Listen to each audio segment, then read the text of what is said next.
аст ки барои баланд бардоштани сатҳи зиндагии мардум, барои ҷалби инвеститсияҳои хориҷӣ мо тамоми шароитҳо, имкониятҳо муҳайё кунем ва қонунҳои зиёде қабул шуда истоданд ва дар оянда таҳия шуда истоданд ки имиҷи инвеститсионии Тоҷикистонро ба таври мусбит муаррифӣ кунанд. Может быть, таким способом мы можем сдвинуть с мертвой точки вот этот век. Но с другой какой-либо стороны, от, в принципе, от развития, от консерватизма и конструктивизма, начать переговоры и постепенно наметавонанд дар як рӯз ду рӯз ин имкониятҳои думаю, во многом зависит благосостояние народа и очередь президент Республики Таджикистан.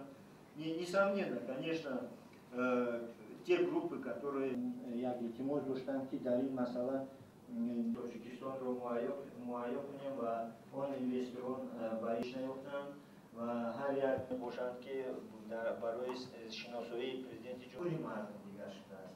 Фаҳмиши коррупсия дар фазаи хеле мушкил. Они должны пересмотреть определенные параметры взаимоотношений с Таджикистаном, потому что они не могут и не способны решать подобного рода конфликты, как дипломатия тоже ограничена в какой-то степени с соседними государствами. И у Агаки Нимсулагирим Хилуам як додани зонаҳои озоди субоша ва ҳукумати ҷумҳурии Тоҷикистон дар ин ҷода хеле ҳам корҳои ҷиддӣ карда